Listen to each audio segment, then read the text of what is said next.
Good morning, everybody. As Larry said, my name is Blake Hall. I've been working with the automation team here at SCHUNK for just about 2 years now. And today I'm just going to talk to you guys a little bit about collaborative gripping, specifically what SCHUNK has to offer. We will give a little bit of an introduction to collaborative gripping, but we'll be sure to put our focus on our solutions here at SCHUNK. So we'll go ahead and get started.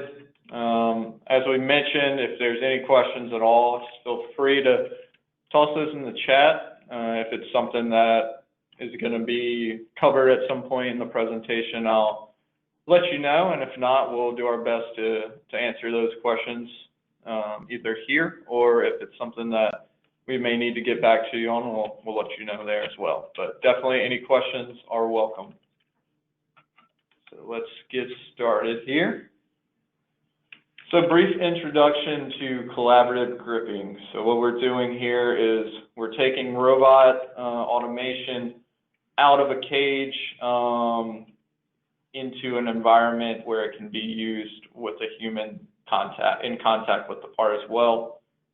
So this has a lot of benefits, reduces space, helps with certain tasks where automation isn't enough, but also maybe just you doing it with a human wouldn't be enough. So we're increasing speed, and it's just a good innovation in the automotive process.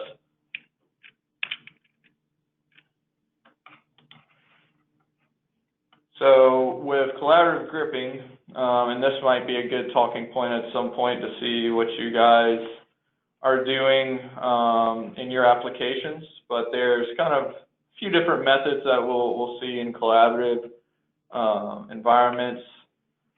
Some may just be the robot doing its process, but once a human gets close enough to it, it'll stop. So this allows for interaction in a safe way. Maybe the process is mostly done by the robot, but it allows for humans to interact and do it in a safe way. Then we kind of move to a little more interaction with the robot with hand guiding. Again, this is more just on the robot side itself, but it allows us to control the robot with our tooling on the end, just a little more collaboration. Next, similar to the first, is speed and distance monitoring. This is going to include sensors that, depending on how close the human is to the robot, it's going to determine how fast the robot's moving. At some point, it may actually completely stop, just like we saw in method 1. And then finally, we have method 4, which is what we're going to focus with our grippers, and that's going to be power and force limitation. So what this is going to do is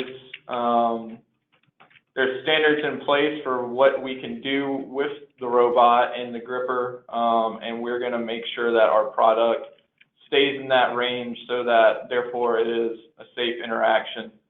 So we'll look at this as a force value that we're going to stay at or below during our gripping process, and that value is going to be set by a set of standard regulations that we'll discuss here in a second. With that being said, this has not been set in stone as standards yet, but we'll refer to it that way. So these are the requirements that have been set in place and put in writing for collaborative applications. So these rules are going to kind of govern what we can do with our gripper and how we designed our grippers to work in collaborative environments.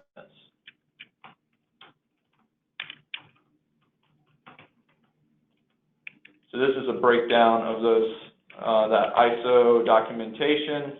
This is 15066, and as I mentioned, this is just kind of be some specifications for that drove what we kind of looked at when we designed our grippers.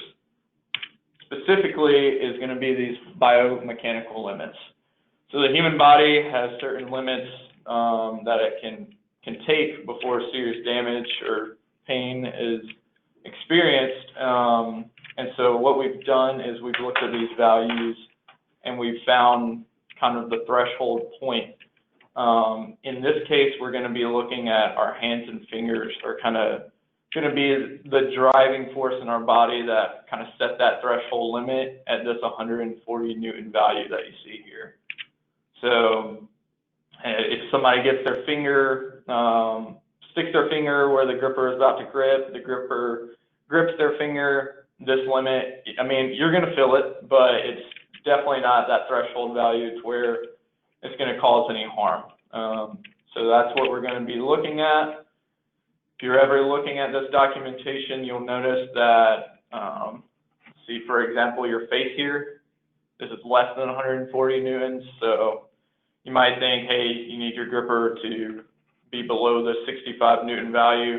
In this case, that's not going to be so. So your face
you guys hear me now? All right, we're gonna get started here again. Sorry about that. So what we've discussed before was the biomechanical limits. I believe you guys were still here for that. If there's anything that I've kind of skipped over, just let me know. We were just discussing that we're focusing on the hands and fingers as our limit, the 140 Newton force. And our face and head should be exempt from this because when you're designing your program for your robot, you never really want your arm or your gripper, whatever it may be, to come in contact with somebody's head. So kind of make that design in mind where people will be standing, what they'll be doing, and program that process to not interact with people's heads. So from there, power and force limitation, we're going to be talking about the inherently safe procedures first that govern how we designed our project. So we're only going to drive our gripper in a way that it stays below that permitted value, that permitted force, which was the 140 Newton.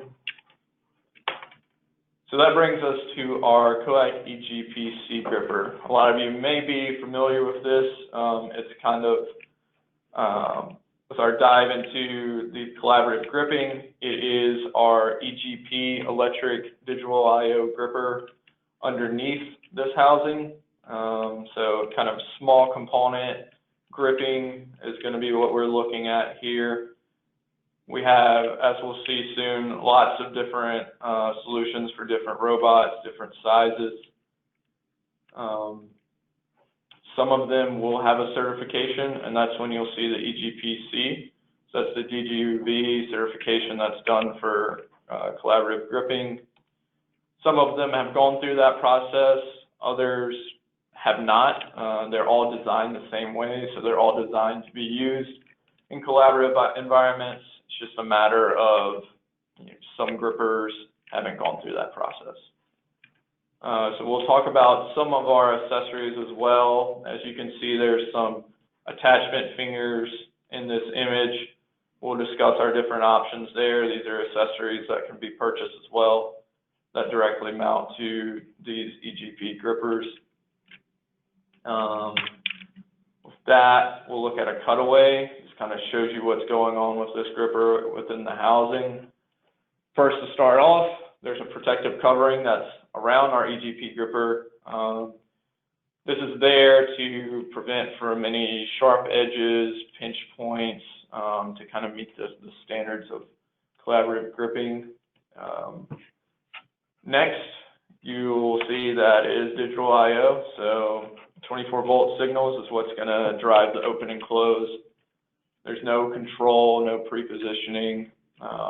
However, these grippers, and they vary depending on the different sizes we'll look at, but they do have a manual dial that can be used to adjust how much grip force you're seeing. So obviously 100% and then down to 25% on the grippers. So we do have that control built in, but that is a manual control. These are going to have a adapter plate integrated into the design. This is going to be specific to whichever gripper, coax gripper you're purchasing. So different part numbers are for different robots, different setups. So say if you have a FANUC, CR7, that'll have a ISO 31.5 pattern, that's going to be integrated into our design. So keep that in mind. Some of the grippers will have a controllable LED light strip. This is here to flash from red, yellow, green. It's completely up to you whether you use it or not. It can be programmed through the Teach pendant. It's just a additional feature for visuals to see maybe you've got park grips, whatever you decide. This is available for the flying lead version for the CR7. For the UR, you will see that there are some of the coax grippers that have an M8 connector potentially integrated. If there's not enough cables for the digital inputs, then that light band won't be there. So keep that in mind. If you ever have a gripper and there's no light band, that's probably why. There are sensors as well, so these aren't an accessory that you have to purchase separately. We do have, see up here, two integrated sensors. Those can be adjusted by this little service flap that I'll be able to open up, and you can adjust these. So, once you receive it, it'll be set for open and close. You can adjust that to be part present if you would like, so that is integrated in as well. And as we discussed earlier, there's another flap right here, and that's going to give you the access to use the screwdriver to turn this dial for force control. As I mentioned, there are 4 different sizes available for our standard cataloged grippers. If you guys have ever looked at our catalog before, it'll show you the UR, the FANUC, CR7, and the KUKA products we have. These are kind of the initial core grippers, but there are solutions for grippers that aren't found there. So if you ever are working with a different robot, just let us know and we'll more than likely have a solution for you. So here we'll look at the different sizes. This should be size 25, 40, 50, and 64. You'll see they have different strokes involved depending on the gripper. Just like our EGP series that we have, they'll fall under the same sizes. As you can see, there's also different grip force ranges. And with the larger grippers, you'll see more control with that manual dial from 25, 50, 75, 100% grip force. Along with that, we'll touch on our standard finger kits. I have a question about the grippers have position feedback other than open closed. Open closed. So that will be integrated through those sensors we just discussed. So you can get readings for that position that's stored through the sensors. So that's something that you can integrate into your programming and use that to read, say, part present.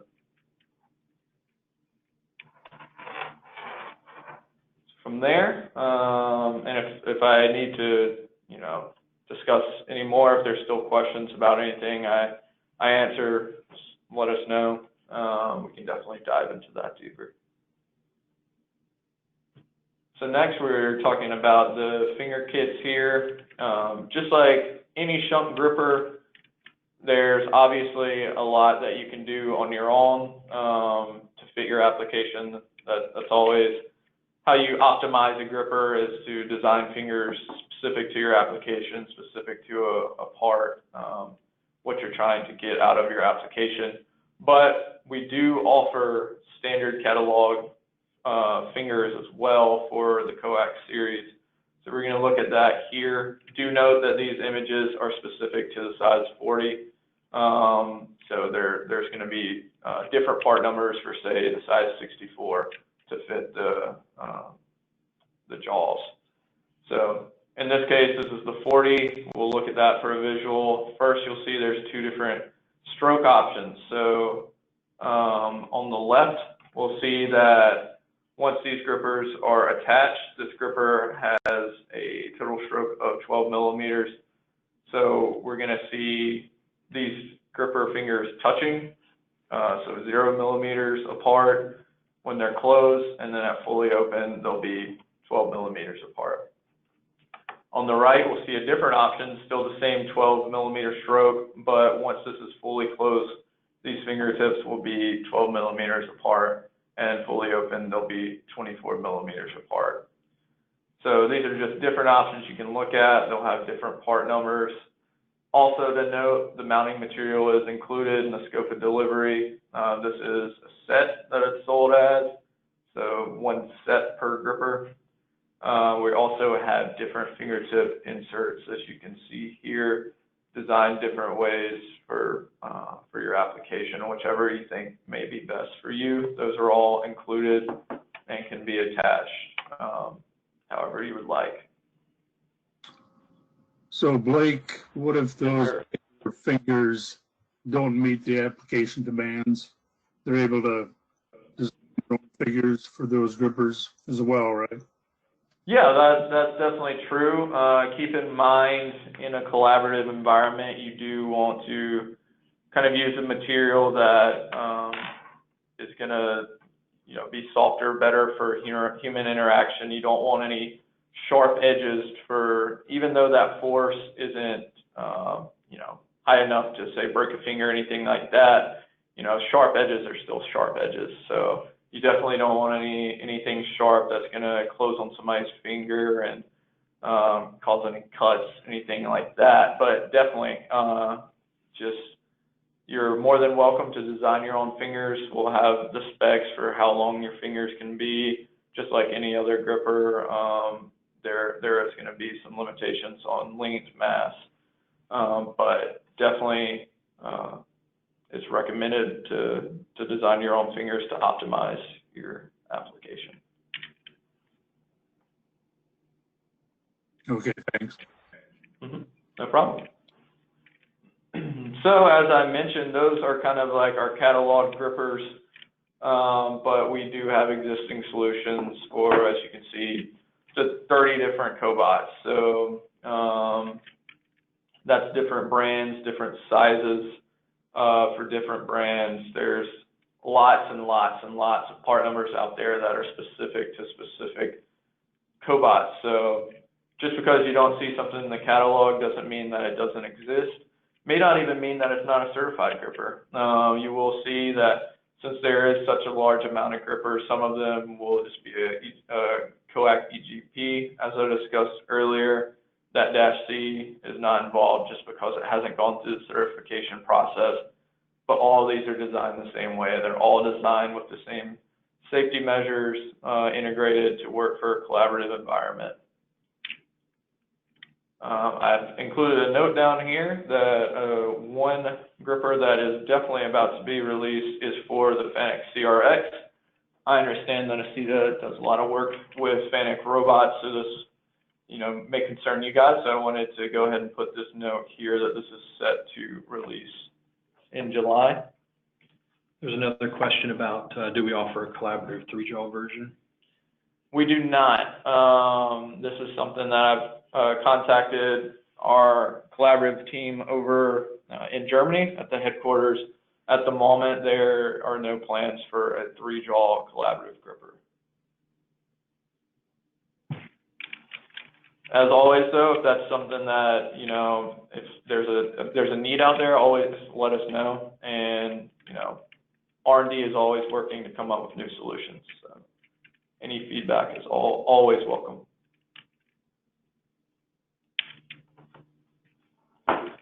So what I'd like to do now, as mentioned, since there's a lot of work with Fennec robots, just kind of quickly mention the specific grippers we have for Fennec robotics.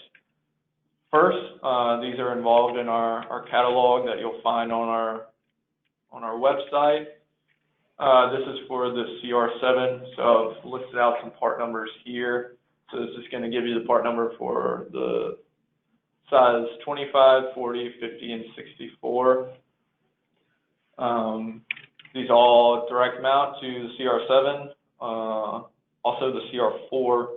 They have a 31.5 bolt circle adapter plate integrated in, and as you can see, they have flying leads.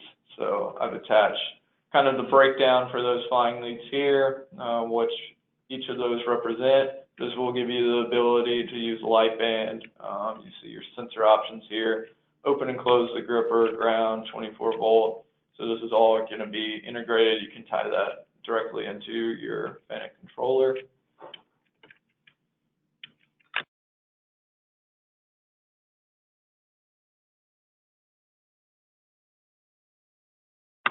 So there's another question about, do we have a dual gripper mount to connect 2 grippers to the robot from the machine tool for machine tool load unload?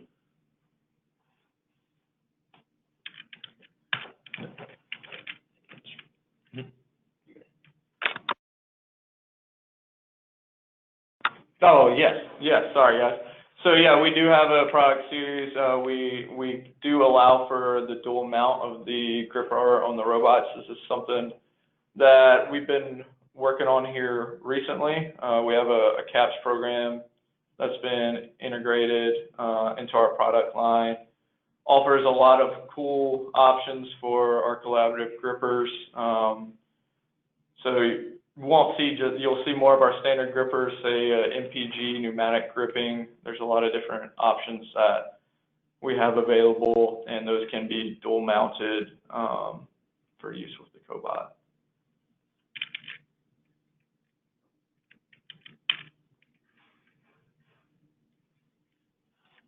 Next, we will talk about the CRX10.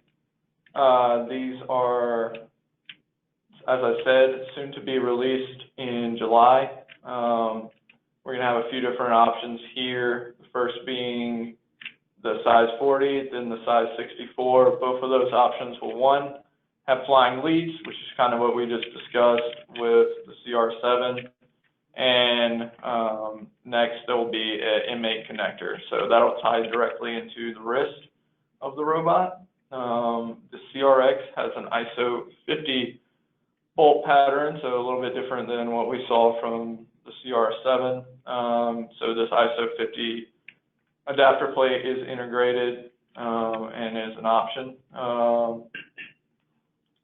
We have also included our pin out here just to show what that M8 connector looks like and what the different pins will drive.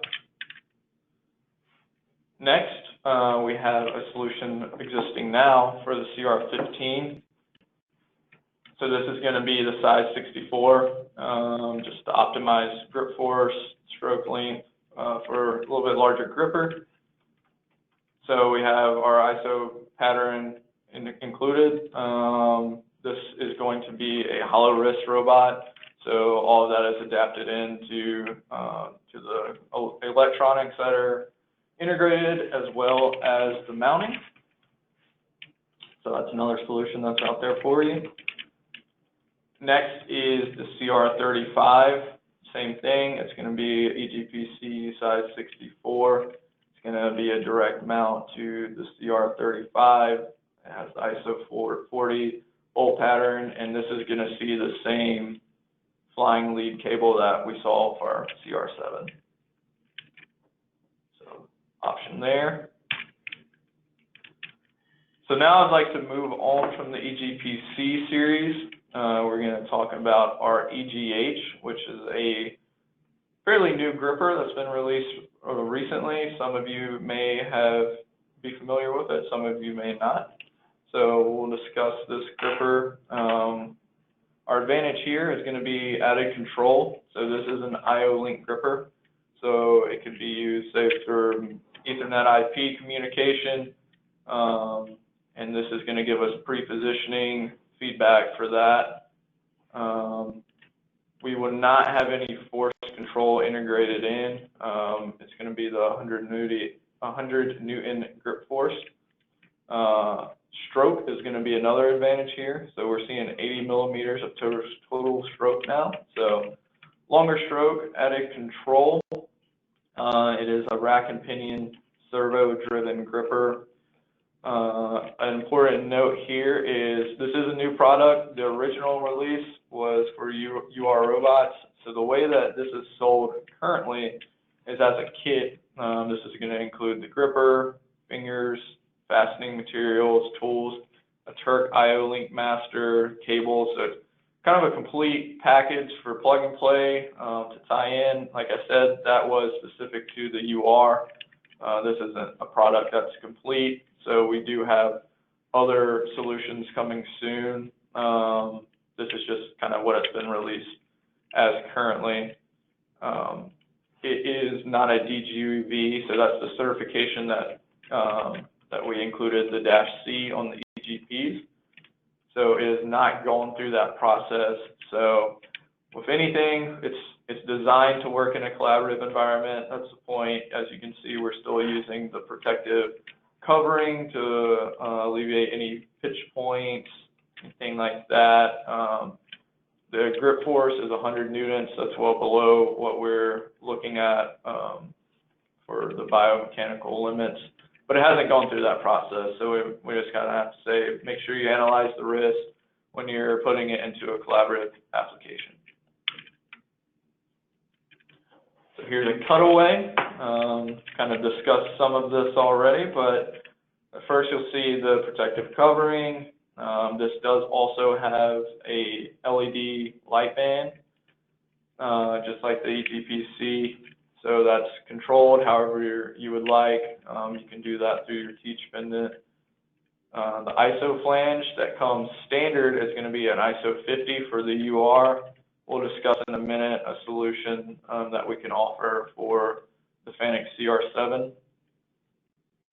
So servo motor rack and pinion, as we discussed, IO link interface. So that's going to give you your command over your robot, allow you to do pre-positioning, control your LED status display. And then another cool feature is there is an integrated manual quick change.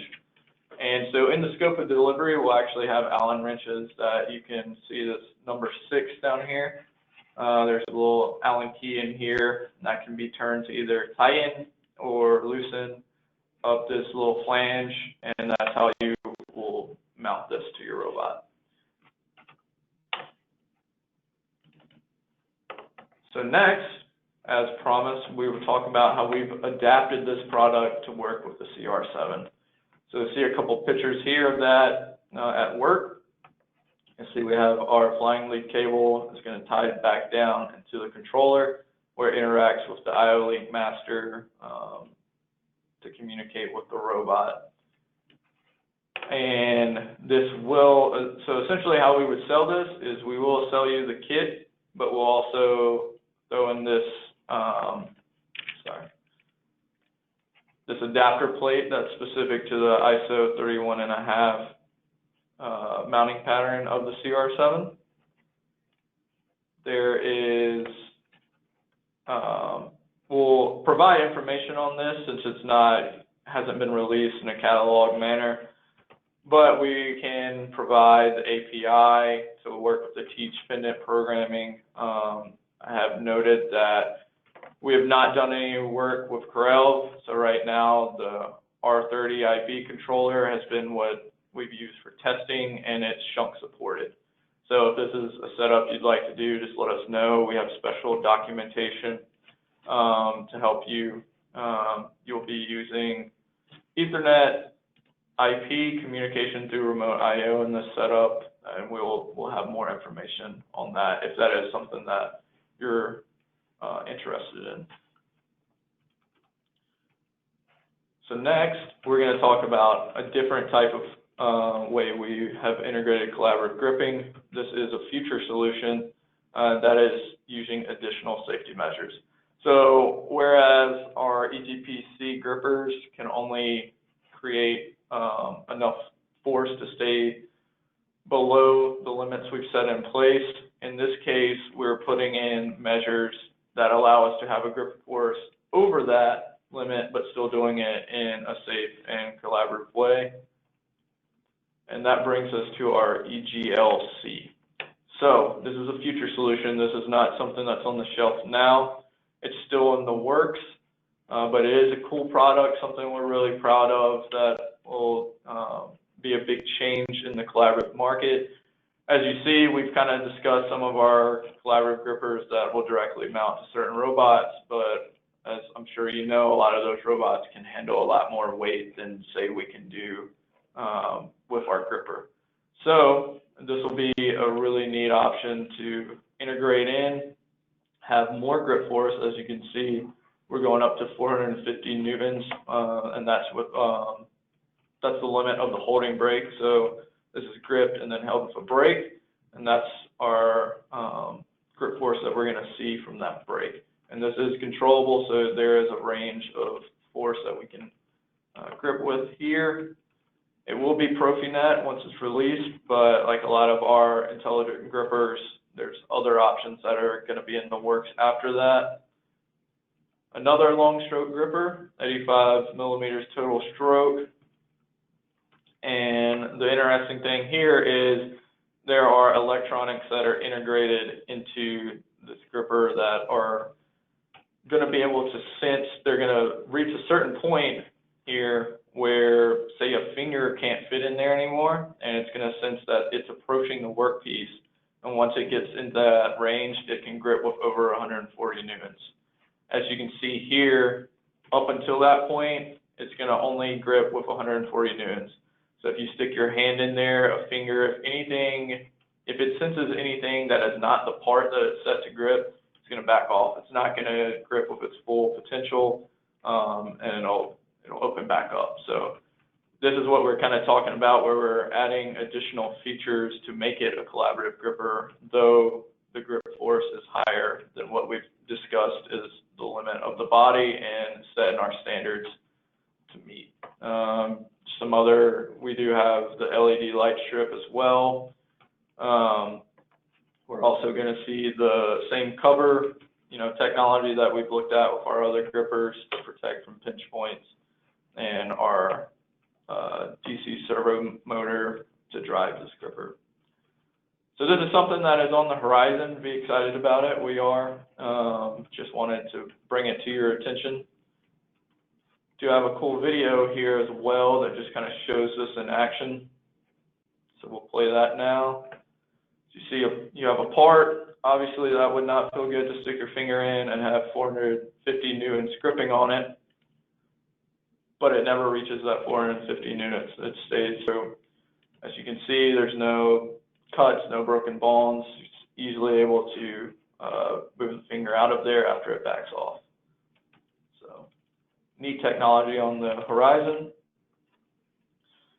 One last thing I want to talk about, and this is just concepts. This is just talking about the future. We have this EGLC that's on the horizon that we definitely have in the works, but there's a lot of different things we can integrate into existing grippers, future grippers, to make them work in a collaborative environment and to kind of optimize that application. So this is our JL1. If any of you have been to old trade shows we've been at, we've had this out on display sometimes. it is a concept. The JL1 is not a gripper that's available for sale. It's just cool to show different technology that's out there that can be integrated into collaborative gripping. So we just kind of discussed that, potentials of touchscreens. That's just gonna, say you're driving your robot and you can do all of your controls right here from this touchscreen. Lots of sensors integrated into either the fingers, the body itself, to sense any type of collision. Say a human finger besides a workpiece, kind of like what we saw at the EGLC, to back off. Say we're gripping with more grip force than is normally permitted. We can sense that back off before that threshold is exceeded.